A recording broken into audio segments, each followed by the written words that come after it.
Ladies and gentlemen, boys and girls, children of all ages, be you Clydeside, Stateside, worldwide, it's time to rise up. You already know what time it is. 8:30 in the UK, 3:30 in the east side of the US, and the Scottish Falcons boys, as promised, are back. I, as always, am your host with the most, the international sensation, as some might say, and the Scottish psychopath, as some others might say. Will the Thrill Waddell. And I'm here with my co-host with the most, the original Scottish Falcon himself, and my good partner in crime, Des. How are you doing tonight, brother? I know you've Yeah, had good, a, good. a long and stressful day work-wise, Yeah, but it's good to have you on with me as always. yeah. I don't know if I've got the energy to rant, but we'll see as the show goes on. So because there has been even since our quick show on Tuesday, there's been a lot of news coming out of Atlanta, which is disturbing to see the least. You know what I mean? So Yeah, yeah. we can get Varying into levels of concern. Um, and it all kind of stems from the whole thing of injuries. And that's what we'll kind of open with, Des. So we'll start with the main worries IR wise. So when you're talking about the guys that are out for the season, it's been noted that swing tackle Storm Norton and also outside linebacker D'Angelo Malone, that's likely the same story. So they'll be put on IR, officially ending their seasons. Um, but the real big one is one that you pulled up to me today, Des, which was the Darnell Mooney situation. So if you'd like to break that down a little bit for us, because this is truly, I mean, taking all on-field issues off. And as you know, we've said a lot about the coaches the last few shows, but I mean, this might be something else and something a hell of a lot more serious. So, Des. Yeah, so effectively, we all remember when Darnell Mooney got injured in training camp. Darnell Mooney gets injured in training camp Mm-hmm. and effectively gets carried off the park, off the pitch. You know what I mean? Everybody's Mm-hmm. speculating what's wrong with it. They talk about it's a maybe a shoulder injury, something like that. But um, but they're the few days later, Raheem Morris is getting interviewed, and he says when somebody asks him about the injury to Darnell Mooney, he mentions it's day to day. Now, if you can tell me any athlete that can break a collarbone and he's back in a few days, then please let me know, because and this just talks about the ineptitude that's in this coaching staff. Why now? The issue he's getting is Raheem Morris is getting badgered and badgered all through training camp. The fans are freaking out because our wide receiver two is went down injured, and effectively he's getting badgered constantly from the press asking about Darnell Mooney. Is it not Mm-hmm. better just to come out and say? I mean, they did say it's a shoulder injury, but effectively he's then come back from that, which I believe too early, and he's not himself. Now, if you've had a collarbone break a collarbone, it takes you some time to actually get your mindset back to actually putting your hands out and hitting the pitch and hitting the turf without worrying about any injury. But this coaching staff don't seem to think like that. What my concern is why wouldn't Raheem just come out and say it's an injury, it's a collarbone injury. Um, Welcome to the show. How are you? I'm doing well. How are you? Yeah, nice to meet you. Obviously, I think Will's got connection issues, so he's kicked off. So it's us just now. So tell us a wee bit about yourself. Okay. Well, first and foremost, thank you for having me on on your show. I appreciate that. I am T. Will. I have a couple of shows on my channel. My channel is For My ATL Sports One on YouTube. Say again the number four, My ATL Sports, the number one on YouTube. I have a couple of shows on that channel, and I'm also a member of the One Time for the Fan podcast family. And we talk Falcons on One Time for the Fan. I talk Falcons, Hawks, Braves, anything ATL Sports. I also have my own for my ATL movies channel, and we do movies on Saturdays. So, we cover the full gamut. But I agree with you 100%. I don't know very many people that can go out with a broken collarbone and be effective. And I don't know why. Why do you tell us now, Raheem? Like, what's it's you told us he was day to day, right? And telling us he was day to day is like saying, this guy's in a car accident and he's not doing well. Well, he's really on life support, right? But Raheem tells us he's not doing well. No, you kind of left some things out. So I agree with you. The timing, look it, and I'm just gonna say, NFL teams lie. They lie all the time about injuries because they don't want guys to be able to game plan, and I understand that happens. What I don't understand is why are you telling us in week 9 that his collarbone was broken, right? You know what I mean? Like that's almost like you're saying that's why our offense isn't working because Mooney's collarbone is broken. No, it's not that you do repetitive calls and everybody knows what you're doing. No, it's not that you can't run the ball. No. It's Mooney, and it's like, you're 100% right. This coaching staff, with the talent that we have, we should be 6-3. Yeah. We should be 7-2. And this team is underachieved, and I really feel like it's the way the team is run, right? Yeah.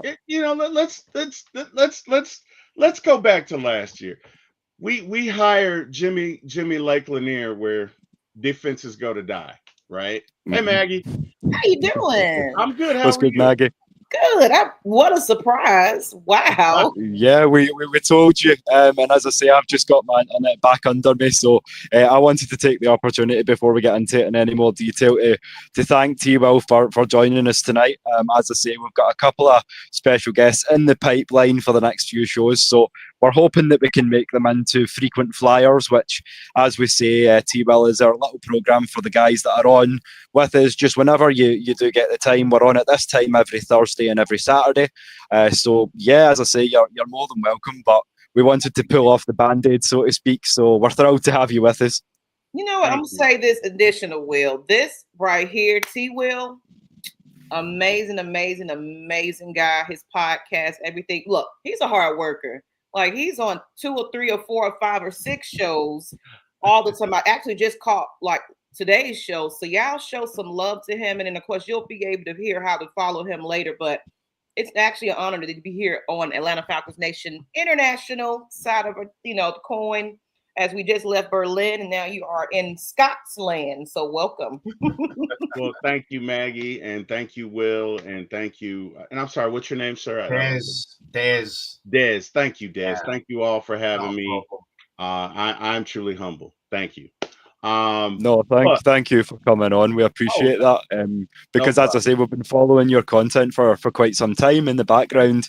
As I say, we are friends on Facebook now, so I thought, what better time to show the love? So as I say, whenever you've got free time, the chances are there's something going on Scottish Falcons or AFN wise. So if you wanna kind of join us on the wing, you know what to do.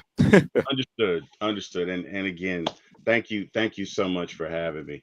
Maggie, we're just talking about Raheem and why today you tell us that Mooney has a broken collarbone in week 9, right? Like, so again, we take a step back to last year. You hire Jimmy Lake Lanier where defenses go to die. You know how that goes. You fire him and you bring in a really good defensive coordinator, and that's great. But now your offensive coordinator who can't. You started your organization with 2 coaches with no head experience, with no play calling coordinator experience, right? Yes, play call. You started that, right? You did that. Now, why you would do that, I don't know. I don't know, but it bit you last year. It's biting you this year, and what you're going to run into next year is you're not going to have the same assortment of talent, right? Falcons are talented this year. You're not going to have Algier next year. I'm going to tell you straight up. Algier's not going to re-sign. Right. Okay? So you're not going to have him. Hopefully you can re-sign Drake. you might not have Kyle Pitts next year, right? So while you have this assortment of weapons, it would behoove you to have an offensive coordinator who knows how to maximize the talent that he has. And that's my issue with this coaching staff. It's like, Raheem, you do everything the hard way, right? It's like you didn't have to, as many people as Raheem knows, you think he couldn't have brought on somebody with some experience? So the question is, why didn't he? And I love Raheem. Okay, I do. I love Raheem. But my issue with him is he kind of suffers from the I'm the smartest guy in the room syndrome, right? So no, I'm not going to hire anybody with experience. I'm going to hire 2 coaches that don't have experience, and then they'll have fealty to me, and they won't leave me, and I won't have to worry about them going to other teams. Yeah, but they have no experience, Raheem. They're going to get you fired. Right. It's also the buddy system here. Yes. You know, it's who I know and who I think is possibly capable of doing this job, but nobody that's actually showed it or proved it and have a little bit of experience with that. That's another problem. Yeah, that's something that Des and I have said a few times in the last few weeks is we need to get over the fact that he wants to be everyone's friend, because your job title is head coach. So, I mean, do you want to get the job done, or do you want to be everybody's buddy? Because I don't mind if you love this team. That's fantastic. I love this team too. But it's not my job to run the team on a game day capacity. It's your job. I mean, that's where my issues arise with Raheem. What I would say shows the Jeff Ulbrich hire shows how important it is to pick the right candidate for the job. Effectively, Jeff Ulbrich, you could possibly say, is keeping Raheem Morris in a job. Right. Because this defense is stopping some of these scores becoming cricket scores. Because the defense is keeping the other team's offense under control. When our offense is stuttering and we can't get past third down, effectively, Jeff Ulbrich is saving Raheem Morris's job. So that shows that on one side of the ball, he can pick the right candidate. But as T-Will says, it's as if he's trying to create his own Raheem Morris tree, like the Sean McVay tree and the Shanahan tree. It's as if he wants to pick his own men. And as you can see, when you bring in new coordinators, they're going to struggle. The thing that upsets me more about Zach Robinson this year is he's got a rookie quarterback, and he's calling play calls as if this guy is a 10-year vet, as if he's supposed to see everything and know exactly what's happening at the drop of a dime. And that's what's upsetting me as well. And even when we did have an 8-9 year vet and Kirk Cousins on the field, the play calling didn't was still the issue, because Kirk's hurt, he's a little bit older, he's definitely lost a step, I'm not disputing that, but still there are ways that you can call for an older quarterback who's maybe not got the arm quite so much anymore. And there, as I say, it stems back to another issue which has been kind of central to the chats the last few shows, Des, and that's there's been no plan but plan A, and if the opposition comes in knowing that plan, then we don't adjust on the fly, and that's been costing us games as well. So it's something that's definitely frustrating me, but something we need to address going forward. In some of the games, the issue I seen was that we tried to run the ball, and then we got a wee bit of resistance from the defense. And we then just capitulated. It was a case of, right, Michael, it's on you. We need you to do 40-yard throws down the field to Drake London. Instead of trying to effectively get that run game going, they just, bearing in mind we've got Bijan Robinson, they just gave up. He stopped calling run plays, which to me is a confidence thing. That's telling me that Zach Robinson isn't isn't the man that he's trying to perceive he is, that's telling me that deep down he doesn't believe in his offense. Because if he did believe in his offense, he would continue to do what he believes is the way he wants to run his offense, which is run the ball. But as soon as he gets a bit of resistance, he just diverts. It's just he goes off that tangent.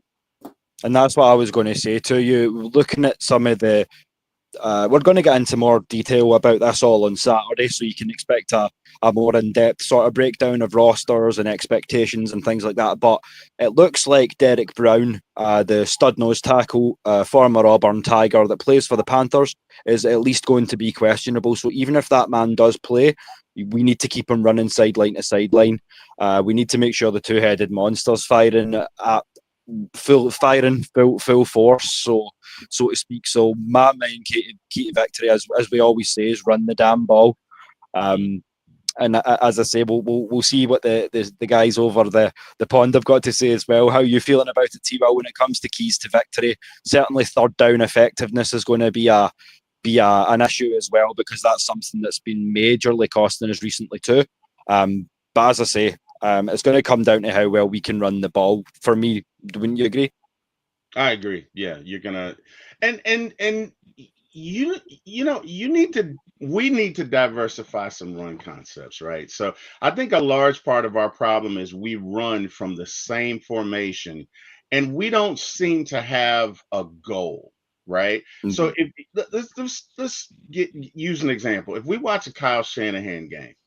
I've watched enough Kyle Shanahan games to know there's going to be one play that he'll run 4 times. He'll run it once in the first quarter, once in the second quarter, once in the third quarter. Quarters 1 through 3 will be runs. That play in the fourth quarter is going to be a play action. It's going to go to the opposite side of the field, and it's going to be wide open because he's run that run concept 3 or 4 times. And now the linebackers and the defensive line is cheating up to stop the run, and the tight end is going to sneak out the back, and it's going to easily be 30, 40-yard completion. We've seen him do it here. We've seen it do it over and over again. I don't see us do that with plays. I don't see us run a play 2-3 times, then go back to it, then go to play action and build concepts off of it. That's number one. Number 2, you can't run the same play out of the same formation. Everybody in the world, my 6-year-old niece knows when we run Charlie, what's his name, the tight end, and sit him down inside that tackle, it's going to be a run. Everybody knows that. My 5-year-old niece knows that, right? So number one, we've got to diversify our playbook. And if that's normally a run, how about you do a few play actions from that? How about you keep them honest, right? How about you run some gap block assignments instead of the outside stretch zone? You got to be able to diversify your concepts. That's number 1. Number 2, we got to stop the run. Okay, we 244 yards most, and I'm surprised it was that close, guys. It shouldn't have been that close, right? So the Colts missed an extra point. They missed a field goal. They went for it on 4th and 1 and didn't get it. Your defense kept you in the game, but that game should have been out of hand, right? Right. So you got to stop the run defensively. Our passing defense is outstanding. We have 29 sacks, right? We got 8 games left. We had 31 all last year. Right. Maggie and Will and Des, you tell me your thoughts. I can't remember a Falcons team that's ever had 29 sacks at this point in the season. So we got to continue that, right? So we need about 4 or 5 sacks, 2 turnovers. Got to stop the run the ball, and easier said than done. But that's how you win. Maggie, give me your thoughts on what are your thoughts on it? My thoughts on it's kind of what you're saying. I mean, it's kind of right now everybody is just think around the league, content creators, we're all kind of in unison with what needs to work. It seems like they'll kind of figure out, okay, running the ball is working. Okay, great. We're going to go to B. John a little bit. We're going to, but then we just go against it. But this is the pedigree we've been seeing for quite a few years, actually. You know, we still haven't figured out what our playbook identity is. I mean, 0 and 8 on third downs is ridiculous. Yeah. And it comes with also, of course, we can blame the coaching as well, but we got to get into also the execution of our players, their confidence. I hope we get into that press conference with Michael Penix because it kind of says, you know, it's you're reading between the lines. Some people are saying you're reading too much into it, but I don't feel that he has much of support out there. It doesn't look like it. Right. It doesn't. You've told no lies, Maggie. It doesn't. Okay, so they ask him, hey, who do you go to for support or something like that, right? On the sideline. He doesn't mention anybody. But his high school people. He doesn't mention, and look we don't know, you know, that could, we don't know what happened. We don't know if there was a disagreement. But one thing we do know is they're clearly not on the same page. One thing we can, because I work with Jack Spade, Bigelow every day. If somebody comes to me and asks me, hey, who do you go to? It's Jack Spade, it's Bigelow, it's Uncle Steve, it's Chris A1, you know, it's Smitty. That's gonna roll off my tongue because I talk to these guys, right? I talk to Bigelow every day. I talk to Kerry every day. I talk to Jack Spade every day. It's gonna roll off my tongue. You guys work with each other. So if I were to say, Will, you know, if you're doing something on the podcast and, you know, who do you go to?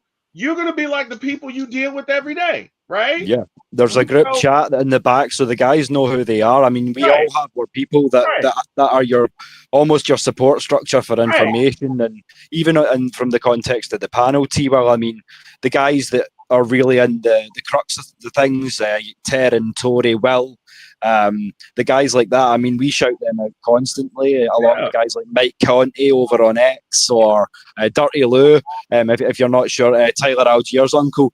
Me and Des have been chatting with him frequently. He's been on a few of the chats, and I mean, there's so many guys for which, as I say, it makes our job so much easier as creators too, and I'm sure Des will agree with you now that we're live on X as well, Des. So you've been putting in the work to get these guys on here, and it's good to see the conversations really start to come home, so to speak. I want to go back what T-Will said. I mean, T-Will, how much are we paying our QB2, Kirk Cousins? Now, if I'm Raheem Morris and I'm not seeing any conversations between my 47 or 45 veteran quarterback, backup quarterback, to my young rookie quarterback, I'm kicking ass. I'm going to Kirk Cousins. I'm sitting him down. I'm saying, listen, if you don't want me to embarrass you and put you as number 3 QB, kick you down to the practice squad and get you out of here, you better help this young boy and allow and pass on the experience that you've got, because you would think that getting asked that question, the first person they would say would be Kirk Cousins. I can lean on Kirk Cousins. He's always there when I need him. Blah blah blah. Zach, Zach. I mean, one of them, but you don't see it. It's like if you guys asked me and I was like, I go to this person who you don't know, and I don't mention Jack. I don't mention Terry. That lets you know right there. Okay, that's the problem. That's the problem. You're with these people every day. It's like second nature. When you talk to somebody on a consistent, like you said, you have your crew of guys. So it's like, as soon as someone's like, oh yeah, you can roll off the top of your tongue. It's like, because I see these guys, I know these guys every day. If the first thing that comes out of your mouth is my fiance and my high school coaches, that's a problem. Not the veteran quarterback, not Zach Robinson, not the quarterback. That's a problem. That's a problem. And he looks defeated every game. He's on the sideline moping, pouting. Yeah. Now, with that being said, guys, we don't know the source of discord, right? So there could have been conversation. Again, we don't know, and I don't want to speculate. So I'm not gonna get into why. But to Drez's point, we don't see Kirk talking to him, and we should, right? What else are you doing, Kirk? What else are you doing, right? You're sitting there on the sideline with your helmet on. What? Yeah, exactly. Exactly. He's wallet out counting his money. That's what he's doing. Oh yeah, he's right now. Kirk's mindset is, I want to be starting somewhere. But hey man, I want an afro, but life doesn't always. Right. Life can doesn't borrow always mine. give you what you want. You know what I mean? It doesn't always. It doesn't always do that. Funny story. One year, I have a dream. Like, you know how they say when somebody loses a limb, it still feels like you have it. You know what I mean? Like sometimes you wake up and you feel like it's there. Once a year, I have a dream. I have this huge afro. I mean, it's so huge. You get in my car, I got tinted windows, and it's so real, right? And I wake there's your first ATL movie there, T-Will. Right. The Phantom Throw.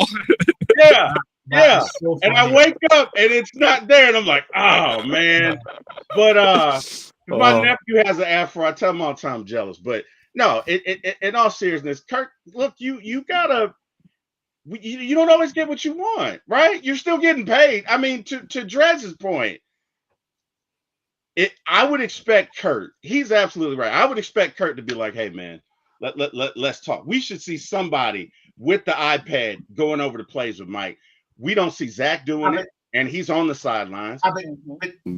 T-Will, there's plenty of camera shots where you see Michael Penix Jr. sitting after a play has broke down and the defense is on, and he's always sitting there on his own. Yeah. He's always sitting there on his own. I've never once seen Kirk Cousins next to him.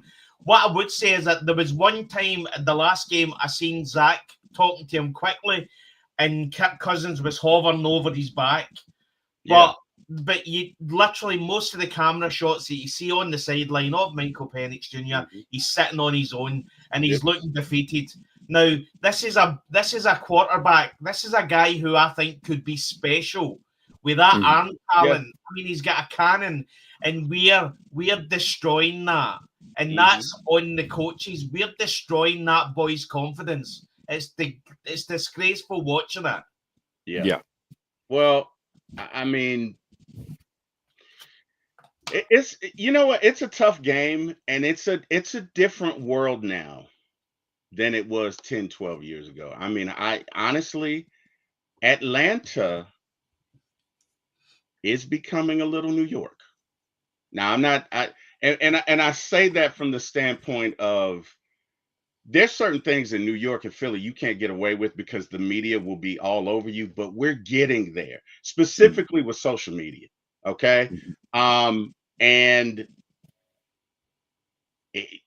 it's tough, right? It's tough. And this is a young kid. I mean, I understand he has a great arm. He's still a kid. You gotta be the adult, Zach Robinson. You gotta be the adult, Kirk. You gotta be the adult, Raheem. We should see y'all, talking to this kid saying, hey, what about this or what about that? Or we should see communication, and we should see you going over the plays. We don't see that. And honestly, this offense and this special teams is dysfunctional. The only unit on this team for me is the defense. Jeff Ulbrich has us playing, okay?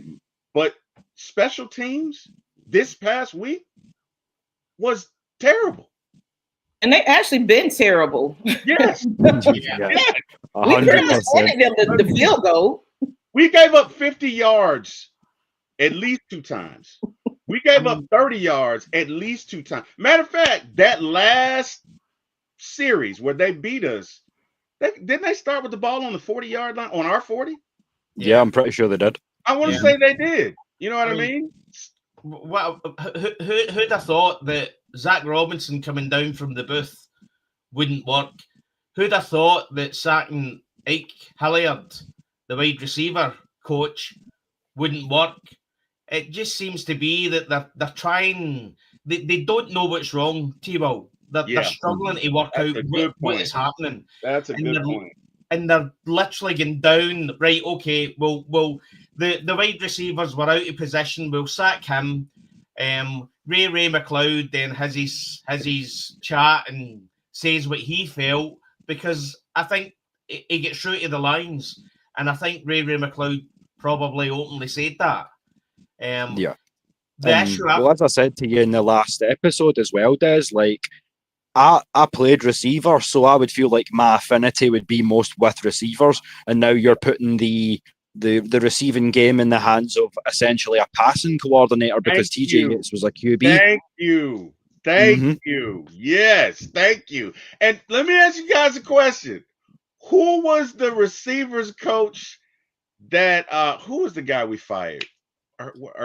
Like Hilliard. Who did Ike replace? Oh, let me double check. I'm actually trying to double check that He now. replaced TJ Yates. Oh, yes, right. Yates, because TJ Yates was not good at being a receivers coach. And so we fire him. And then we go back to TJ Yates. Like, again, that's what it is for me, right? It's the decision making of Raheem. I think Raheem is an excellent speaker. And I think he has a future in politics wherever he wants to go. I think he's an excellent speaker. But in running a team, I can't get behind it, right? You hire Jimmy Lake. You hire Zach Robinson. You take 5 games to bench Kirk. We got Koo all last year. You should have benched him. You tell us in the offseason that there's a kicking competition, but it's really not a kicking competition because the guy's not ready. And who do we start with? We start with Koo. And he misses the first field goal, and then we get rid of him, right? Y'all say sack, right? We sack him, right? Yeah. Okay. We then get Parker Romo. Then we get Parker Romo. He doesn't work out. Then we get rid of him. It's like your decisions are frantic, staccato, and not stable. And I look it. I love Raheem, but we will miss our opportunity. This is a very talented team. We'll be talented next year. At a certain point, you got to know how to run a team. And as for me, look it. If we go 8-9 this year, Raheem's got to go. If we don't make the playoffs this year, which means basically you got to win every game. We got to go. But you did it to yourself, right? You did it to yourself. You'll get no sympathy from me. This is the best Falcons team we've seen since the Super Bowl. Yeah.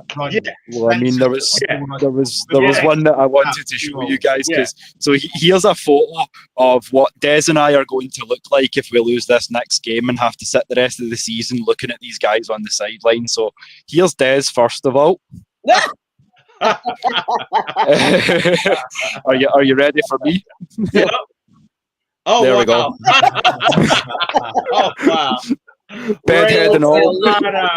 I love it. I think it was announced to me first thing in the morning, so that's why I hadn't touched a comb at that point. That's how everybody felt after, because it was 9 a.m. our time for the football game. I think by 1 o'clock, everybody was just like, you know what? Yeah, that's the look of everybody. My guy put out a tweet. It said, at least the people in Atlanta, at least their whole day's not going to be wasted. It's just going to be the morning. Right. Right. That was the one good thing, right, Maggie? We had other stuff we could do because it was over. You didn't have to dedicate your whole day if you wanted to. You can go. Yeah. Go have lunch. Go have brunch. That's crazy. I mean, it's great we can laugh, but I mean, this coaching staff, there's so much, as they say in the younger language, so many red flags now that, I mean, they're sacking coaches. They're, as you said about TJ Yates, I mean, TJ Yates is now, he's passing coordinator and he's the wide receiver. And I said earlier on, it's not a coincidence that since he went from just being the pass game coordinator and then took up the wide receiver coach, I think Michael Penix Jr. has started to suffer badly. Yes, because effectively he's trying to rip himself and strip himself between different jobs. What I would say is that, see if I'm Arthur Blank, see the $350 million that he's going to put into bring a ladies soccer team, in Atlanta. Can we take just a wee bit of that and bring in an actual coach so that we don't have coaches in the Atlanta Falcon doing two job roles. Right. You know what I mean? 100%. Yeah. Like just and as I say, it sounds like I'm just nitpicking, but I've tried to explain it in so many words as it's been death by 1,000 cuts this season. It's a million little tiny things that we're doing that are adding up to kind of really hamper this football team. It's things as simple as just getting the right coaches who understand the part of the game that they're going to be coaching. I mean, it's simple things, but if you want to stop being a mediocre football team or a basement-dwelling football team in a conference, which, let's be honest, the NFC South is not. It's not the AFC North. It's not the AFC West in terms of competition. Yeah. So it's a division where we really should be looking to go out and take a bit more control. Tampa Bay notwithstanding, but I mean, I'm not even ready to talk about the Bucks again until we prove that we can handle Carolina and New Orleans one job at a time. We can win a game. Yeah. Like, it's been.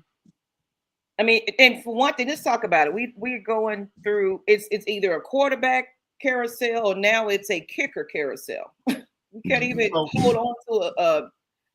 We go off of one game and it's like, oh, that's the guy. Let's sign him.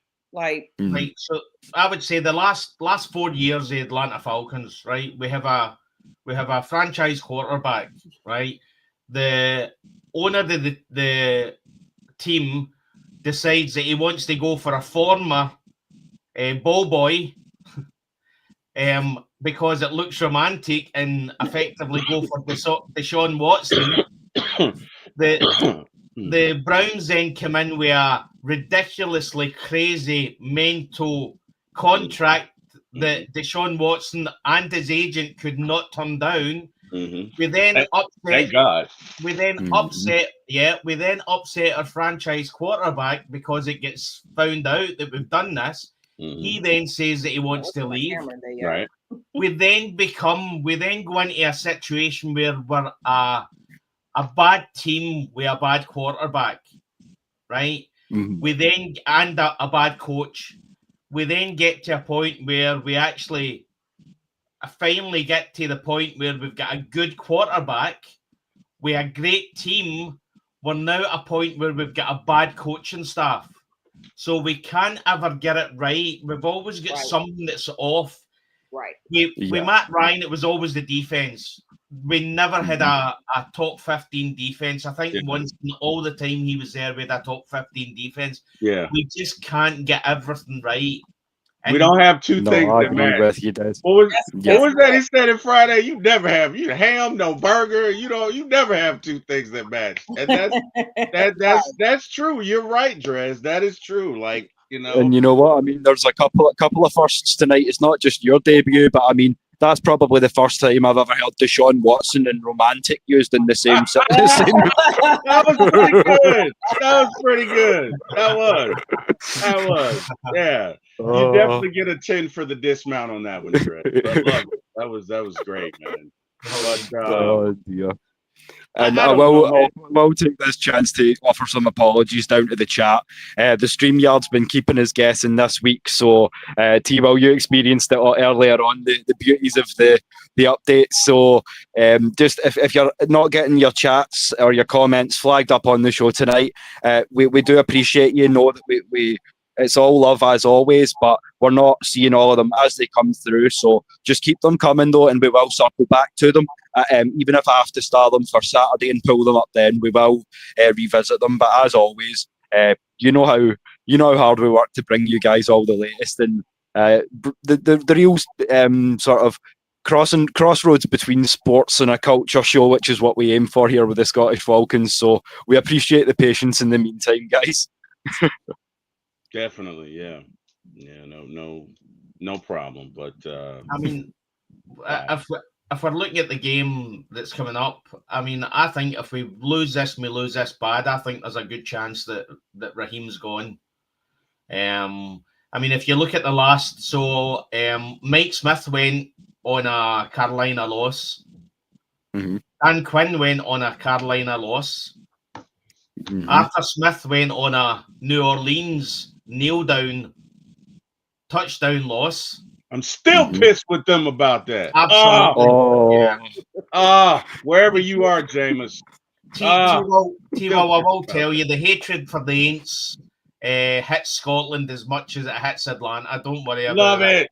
Love it. 100%. You are true Falcon fans. Love it. Like, it almost turns me into Heath Ledger's Joker after a point. Someone goes like, so what made you become a Falcons fan? And I'm just like, you want to know how I got these scars?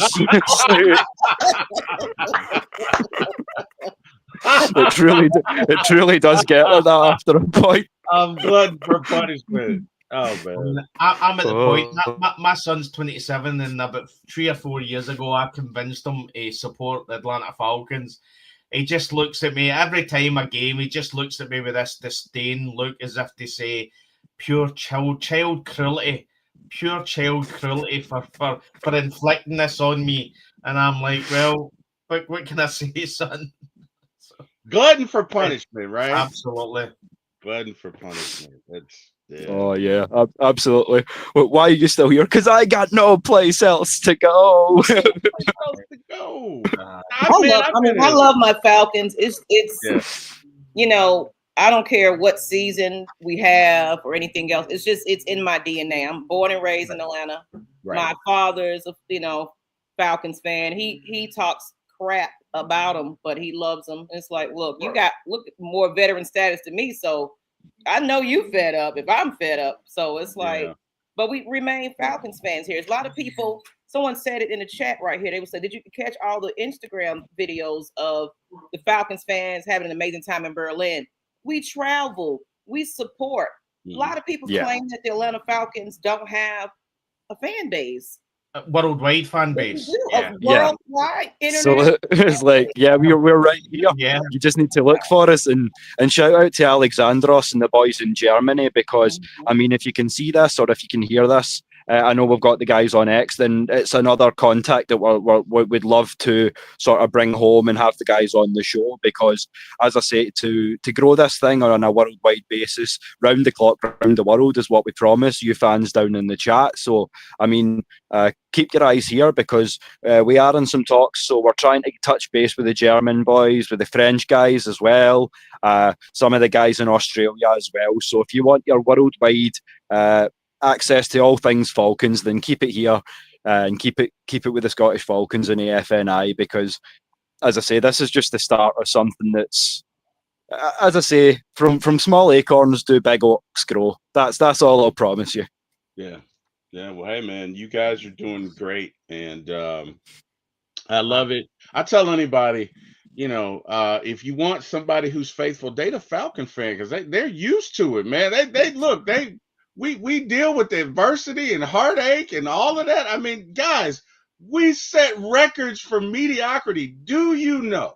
We're breaking records of bad records. Yes. Do you know that the loss against the Patriots, I think, was the first time in 44 opportunities where a team had, I want to say, 7 sacks? 7 sacks, yeah. 2 turnovers. 2 turnovers. Yeah. And lost the game. Wow. And lost the game. And if it's one franchise who's going to snatch defeat from the jaws of victory, it's us. So if you're looking to date somebody out there, somebody that's going to be with you through thick and thin, date a Falcons fan, because, hey, man, we don't run. We don't run, okay? Got a high character. Yeah. Absolutely. And you can show all the abuses you want it, is because we're so used to it. Literally, you couldn't do anything to us that the Falcons haven't done 1,000 times. Right. So, yeah. We're used to it. It just goes over our back. Yeah. Oh, that's it. Des said it. It's just like, my heart is a swinging brick at this point, so do your worst. Oh man! Oh dear! Oh man! I'm gonna steal that, man. I'm the swinging brickwood, and then the one that dressed that I can't remember. I'm gonna come back and watch this show, because I'm gonna steal both of those. Those were pretty good. Those are really good. No. As I say, it's been a really great show tonight. As I say, if you were looking for structure, this wasn't the one, but I really wanted to, as I say, get you on, T-Will, and as Maggie, as I say, it's great to have you on as always too. As I say, just really have fun with it a little bit tonight, because we're going to get a little bit more serious on Saturday. start getting into the X's and the O's and things like that. So you're more than welcome to join us again, because as I say, it might be the first time, but I'm sure it won't be the last that you're on with us, T-Will. So appreciate that again. And as I say, we know you've got your crew too, so it's an open invitation. So if the guys are free, let them know. Send them our way too. Okay, well, can we talk about, obviously we spoke earlier about the injuries. Can we talk about Storm Norton? Yeah, sure thing. He's on the IR, right? Yeah, he's so well, on the IR. Yeah, so they took him off and put him on into the 21-day window. And I think so from my point of view, as far as I can see, it looks as if, because Elijah Wilkinson was starting to effectively struggle, I think there's a good chance that they've brought Storm Norton back too quickly. And they've been doing that a lot lately, haven't they? Yeah.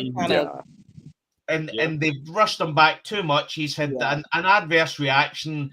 He'll now go on to season-ending IR again, because once you come off it and you go into the 21-day window, if you go back on, that's it. Your season's over. Yeah. So now, because again, that's another issue we've got with this coaching staff. But I feel like that's a lesson learned, at the same time, because after the Darnell Mooney situation, now the Storm Norton situation, we know that the pass rush is starting to get there with Jalen Walker, James Pierce Jr. We know Leonard Floyd isn't season ending, so obviously that and off the back of that means that you can then go, okay, so D'Angelo Malone is a little bit more surplus to requirement now, so we can look at maybe letting him rest now. And shout out to Tony for the $5 holla. He's saying, no one going to say we are fair weather fans. The day we win the Super Bowl one day, we have the receipts. The man said that. As I say, Des has got a very nice bottle of whiskey put aside.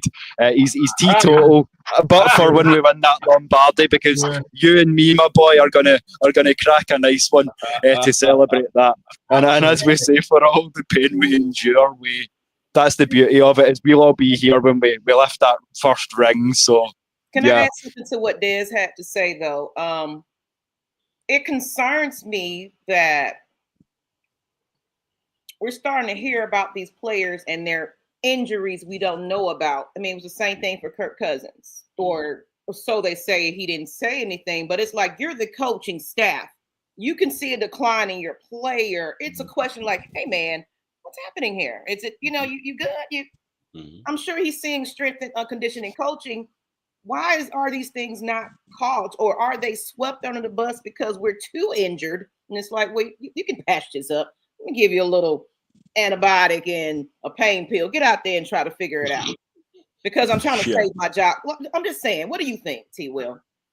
I agree with you, Maddie. I think this has been going on the whole time. There's no way you can tell me that Raheem didn't know Kirk was hurt last year. That throw against San Diego, he threw it at 6 o'clock. I swear to God, it got there 3 days later. Like, that's how long it took for that pass to get there. My mama, who's passed on, by the way, love you, mama. She could have made a better throw than that. Okay? There's no way you can't look at Kirk and see something's off, right? Because from the game at Philly last year to that game, you could clearly see he was injured. You could clearly see that. So, no, I don't buy it. What I think it was, and again, I love Raheem. I'm gonna do in my Uncle Steve voice. I love Raheem. But Raheem's decisions, right? So here's what Raheem's thinking last year. He's thinking, I got Kirk. I think the plan was for Kirk to play for 2 years, and then they turn it over to Penix, because they felt like Penix wasn't ready last year. And the contract was set up for that. After 2 years, we were free to walk away from it. Correct. Yeah. But they also knew that once people saw Penix's arm, that's it. This is Atlanta. Left-handed quarterback? Yeah. Yeah. African American, y'all know it's gonna remind you of somebody. Ready or not, put them in. Right. But so Raheem last year's probably thinking, okay, we gotta ride this out. But he did so to the detriment of the season. Right. And the team. And So you let that go on, right? You let Koo go on, and you could clearly see Koo's been injured for about 2 years. Clear. Yeah. Okay. You let that go on. All of that. It did. Then the whole timeout debacle. And again, Raheem being the smartest guy in the room, I know what Raheem was thinking, but it's the way he handles it, right? So we're playing against Washington. We got a chance to win the game. Mooney catches the ball. It's 32 seconds left. You guys are in Scotland going, timeout, timeout. Maddie's in front of her TV going, timeout, timeout. The world is in front of them, in front of their TV going, timeout, timeout. And what does Raheem do? Keep going. Now, let me tell you what he was thinking. Because I know exactly what he was thinking. He's thinking, I got a rookie quarterback in here. And if I call timeout, they're tired. They're going to switch some guys in there. And they're going to run a play, probably, that my rookie quarterback is not ready for. And we can't take a sack. So, you know what? I'm going to be Raheem here, and we're just not going to take the timeout. Now, you did it, Raheem. You did it. You know you did it. But my issue is, when he's called on the carpet, that interview on 929 The Game, where the guy's like, hey, we're with you. We appreciate you. I'm a Falcon fan, but to other Falcon fans out there who's lost faith, give us reason why we should believe. And he's like, oh, you guys are being negative. Like, he completely just turned it on them. Oh, you guys are caught in the past. And it's not that we're caught in the past, Raheem. You made a dumb decision. Mm-hmm. And if you just own it there, if you just own it, you know what I mean? Right. I do dumb stuff, according to my wife, I do dumb stuff about once a week. That's what she says. Okay. I don't argue with her anymore. You know what I do? Okay, baby, I'm sorry. And we don't argue anymore because once I apologize, it's done. Right. But if I'm like, well, Kim, I was thinking this right here, and I was thinking that, it's just going to make it take longer. Right. That's my issue with him. He prolongs stuff and makes it more difficult than it has to be. And we sit here with one of the most talented teams in the NFC at 3-6 today on the precipice of not making the playoffs. I say all that to say, Raheem's got to go, man. You got to go. We got to find 100%. A way to get him out of here. How about that? Find a way. As I say, we all do love and respect to Mr. Blank. If it's top down, then if we lose this next game, then I'm considering looking from the top down, because I think we've given it long enough, we've trusted the process for long enough, and it's coming to a time where my empathy and my level of tenacity towards it is really getting rapidly depleted. So at this point, something's got to give. I couldn't agree more with you guys. Sorry, Des, you wanted to say something? See if Arthur Blank was bringing in coaches that we agreed was the right coach and they were failing, then we could say that's fine. That's not on you, Mr. Blank. Mm-hmm. But he's not bringing in. Can anybody tell me, hand on heart, was Raheem Morris the best coach available last year he picked? No, he wasn't. He was not.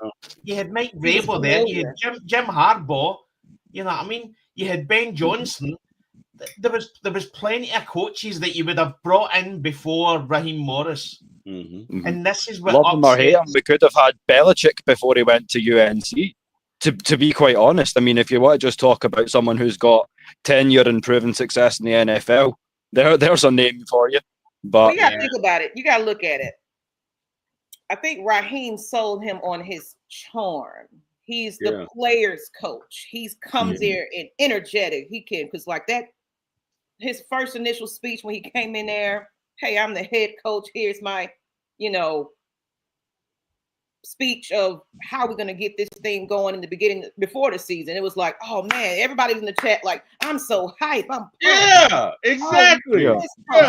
I was ready to go hit a Saints fan in Publix. Like, let me go find the first. Let me go. I think that's what won them over. It was like, you know what, we need a players coach that the players respect and love. But how did that go for Dan Quinn?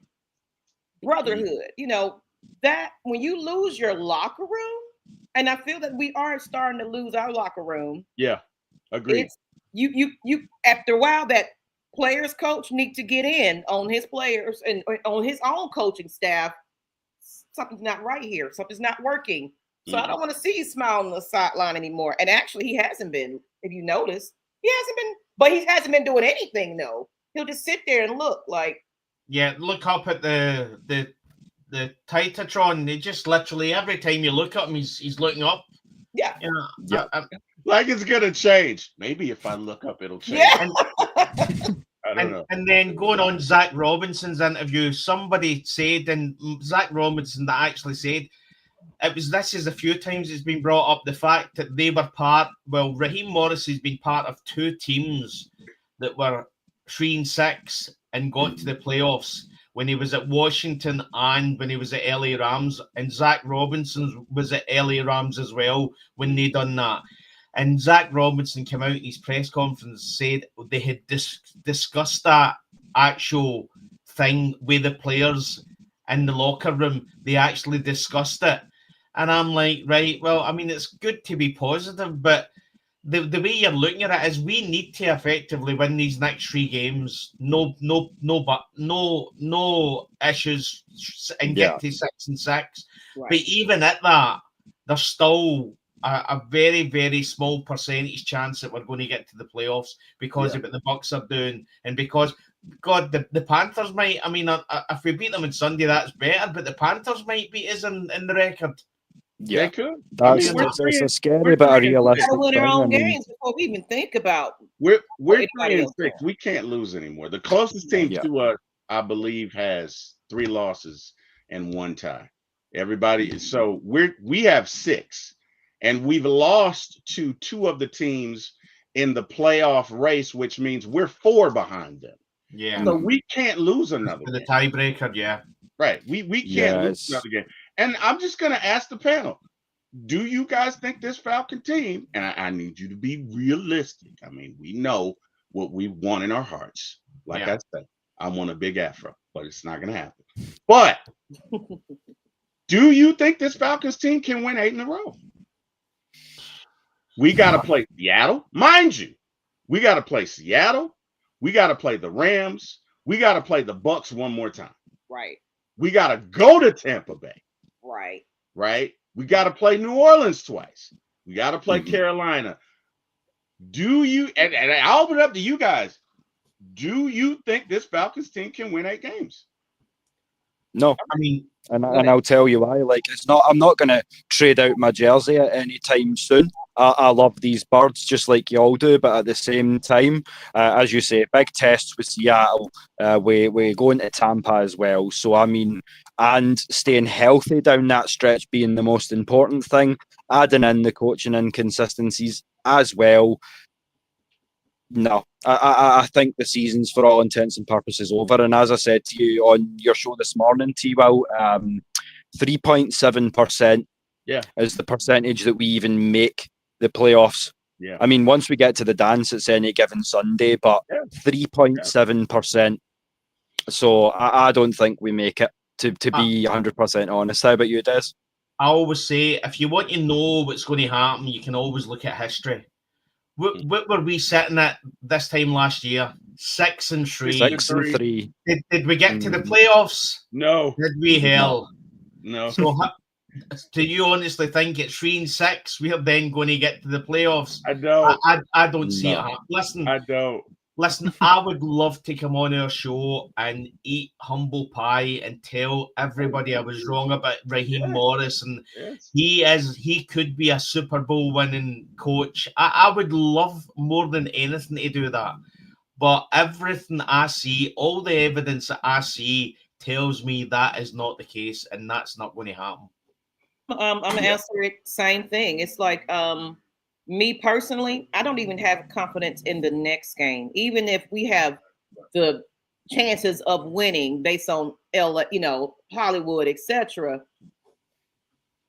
It's just you don't know what team is coming off that bus. You don't know, it's inconsistent. We have, and then of course when we have these close games, it's like, well, it's a good loss. It's like that's not good enough. It's still an L in the L It's a column. loss, So right, you got to right. win Yeah. these games. I don't care about how close and it was only 3 points and we could have, should have, would have done that. But with us losing against those playoff teams and then our rivals and things like that, it puts us in a very tough place at this point.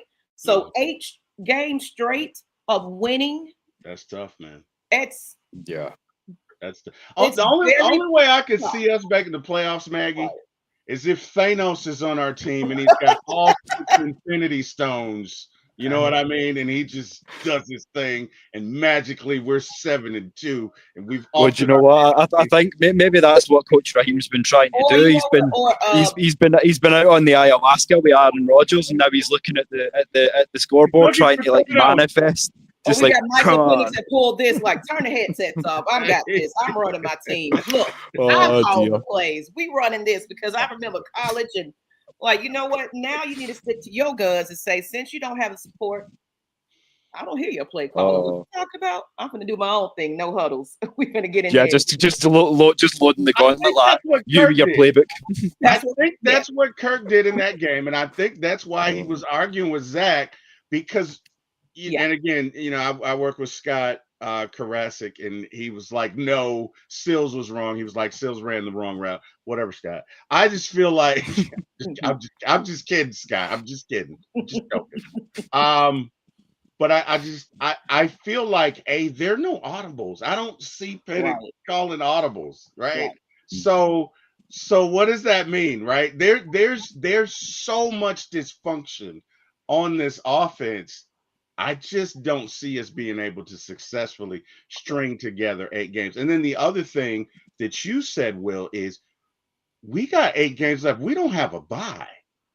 Mm-hmm. And we already got guys injured. That's tough, man. Like I think what is it? Number 20. What's his name? Lord, I'm bad with names. Number 20, D. Alford. He's got a concussion, right? Yeah, he's in. I think he's in concussion protocol. London is injured as well at the moment. He's on injury. Yeah, so you're probably not going to see him this weekend, right? You know what I mean? You got these injuries. Unfortunately, knock on wood, will probably continue to mount up. So you add all of that. That's tough, man. Like I said, I mean, you know. If Superman were to come down from Krypton and play for the Falcons, you got a shot. Maybe Thanos gets the Infinity Ring. But outside of that, to ask this team to win 8 games in a row, right? That's tough, man. If we do it, I'll gladly eat humble pie. And I'm asking this question to you. And I guess we're going to close out in a minute, guys. But this question is from Sonia Howell. Well, it's not really a question, but it plays because it say, what if we don't win this game coming up? And we do decide, you know what? It's time to make some changes here. Let go some people because we see that Brick is he has a little bit more energy and win. And, you know, would you possibly make that a coaching change for him to just at least for the remainder of the season? Yes. At this point, or would you go out and grab somebody? I mean, of course, it's too early to say because we still got people out there. But they're saying it's starting to pile up of different available coaches that, you know, we can pick from. But would you actually stay within the team and go with Jeff as Yeah, I would feel comfortable letting Jeff Ulbrich be caretaker because I feel like each of the guys that are out there have some sort of drawback to them. I mean, I know that they all come with a certain aspect that makes them appealing. For instance, obviously Mike McDaniel comes from that Shanahan tree as well, so we know what we're getting. If you're talking about Steve Sarkisian, he knows how to use Bijan Robinson to his fullest. If you're talking about Brian Daboll, obviously he's a hard-nosed coach, but when you're talking about Daboll specifically, his ethos is to run the quarterback first, and we don't want Penix to get hurt any more than he already has been. I mean, he's already missed time this season. So I feel like I would let Jeff be interim head coach, and I would let him then have a look around and see who he was feeling in terms of his sort of his replacement as DC if he was going to take it on a more permanent basis, or like start to kind of look into how he wants to scheme things as well. How do you feel about that, Des? I mean, I know you put the post on, and I put a post out saying 3 and 6, fire Raheem, fire Zach, put Jeff Ulbrich in to the end of the season as interim coach, head coach, and see what happens. And I think I'm up to about 1,700 likes. So there's a lot of people out there. The only issue I've got with Jeff Ulbrich is I would want him to still do the defensive play calling. I think, see Jerry Gray, I would be getting Jerry Gray involved and said, listen, you help me out with running the team until we get to the end of the season. We can see what we can do from there on. You know what I mean? And we need to then look at bringing in a really experienced offensive coordinator, that's used to working with rookie quarterbacks and effectively put the smile back on Michael Penix Jr.'s face. Right. Yeah. Right. I feel like that's what it boils down to. We need to be putting confidence back into our team, because I feel like that's a big thing as well, is that this coaching staff is draining the will out of these players. These guys know in themselves. I mean, you've seen Bijan and Tyler talking after the Colts game. This team knows how good it is in and of itself, but the coaching staff doesn't give us any extra confidence, and if anything, it's the opposite. And we're seeing that. I mean, the shoulders are starting to go down. Guys are starting to look at each other. They're starting to say things like what Drake said. I'm only running the routes I'm getting paid and told to run. And things like that nature. So, I mean, there seems to be basically. What do you feel about that with Brick? I'm okay with Brick being interim. I'm okay with it. If you're going to get a coach in here, number one, let's get a quarterback whisperer. Okay, because you drafted Penix, you drafted him first round. Give him the full treatment. Let's get a guy who develops quarterbacks. I don't know why we didn't. I mean, silly me, right? I know I have a Georgia public school education, but if it were me running the team, Raheem, right, I would have gotten a quarterback whisperer in here. You know what I wouldn't have done? I wouldn't have done. I wouldn't have got somebody that had no offensive coordinator experience. Like, that is mind-blowing. You got a rookie leading a rookie. Offensive coach. That's what he does. I'm going to build an offensive coach who's basically a rookie leading a rookie. Well, what do? I don't know. What do you do? I don't know. I mean, who's he going to go to, right? That's why he's calling up his high school coach. Hey, coach, I don't know what the hell they're doing here. Hey, I mean, who wouldn't see that? So as I say, like as in life, so in football, we'll go with the old KISS principle: keep it simple, stupid. Thank you. But I'd go with Ulbrich. But next year, let's get an OC number one who's a quarterback whisperer. Let's get a good coaching staff. If you can keep Ulbrich, great. But that's me. I've said either Clint Kubiak or go back and get John Gruden. He's won a Super Bowl. You know what I mean? And he's been talking up a lot about the Atlanta Falcons on his YouTube channel and things like that recently. I mean, I've seen John talking about us a lot. So, I mean, I wouldn't be mad at Gruden. Guy knows his stuff.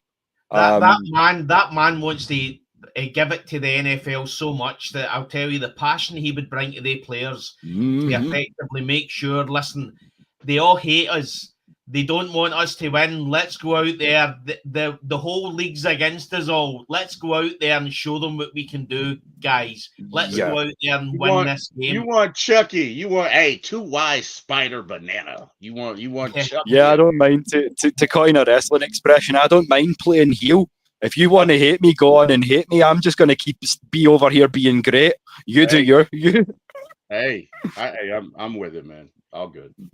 But as I say, before we do wind down for the night, we would remind you that we're always looking to grow the family around the world, around the clock, as we say. So if you do want to be part of it, just get in touch with any of the guys on the panel. As I say, we're hoping that you'll see a lot more of T-Will as well and the guys. So if you would hang back with us, that would be cool. But keep your questions coming. As I say, I'm going to check back the comments for this show just to make sure that we get you all covered and show you all the love. But while we're winding down, what I'll do is I'll go around, start with the debutante. So T-Will, where do the people get at you if they want to hear more of your takes and things like that? Sure. You can see me at For My ATL Sports 1 on YouTube, the number 4, My ATL Sports, the number 1 on YouTube, always there. You can also see me at One Time for the Fan. That's kind of iffy because Jack is supporting the relief effort for Jamaica. So, you know, we're kind of up and down with the shows here lately. And hey, shout out to Jack, shout out to Jamaica as well. Keep them in your prayers. But yeah, that's where you can find me. I also have we do a movie podcast on Saturdays at For My ATL Movies 1. So, you know, full stop shop. And guys, thank you so much for having me. Dress, pleasure to meet you. William, pleasure to meet you. Maggie, always good to do a show with you. I think it was a surprise for me. I just looked on. I'm hopping on to get on with the guys. It's like, wow. I mean, I know he mentioned it, but I guess it was a big surprise. So I'm glad you accepted it, and it's exciting to have you on the show with us. Thank you. Yeah, I'm just glad because when I first mentioned it, Maggie was like, "Yeah, T-Will's good people. You don't need to worry there." So I was like, "Yeah, no, don't worry about it. I've already got the feel of the man." So we just had to get some time together, and as I say, more special guests to come as well. So stay tuned to all things AFN and AFNI. The Scottish Falcon show will be back on Saturday at the same time. So if you can be with us, then please do. But you know, if you're new to the show, then this will be your first time seeing this. But this is how we always like to close out. So as I say, we've reminded you all what you want to do if you want to earn your kilt. So that's all down there. But always remember, in closing, that Des and I, we love our ATL. If the picture will come up for me. Thank you, StreamYard. It's there. It's there. It's the last three. And before we wish you good night, we will close as always with Des and I's famous statement that pain is international, but so is passion. So Maggie, T-Will, thank you so much again for joining us. To everyone down in the chat showing us love and support as always through 32 episodes now. We can't state enough how much we appreciate you all. And as I say, we will see you all on Saturday. But until then, we will give you your evening back. Thanks, guys. Thank you.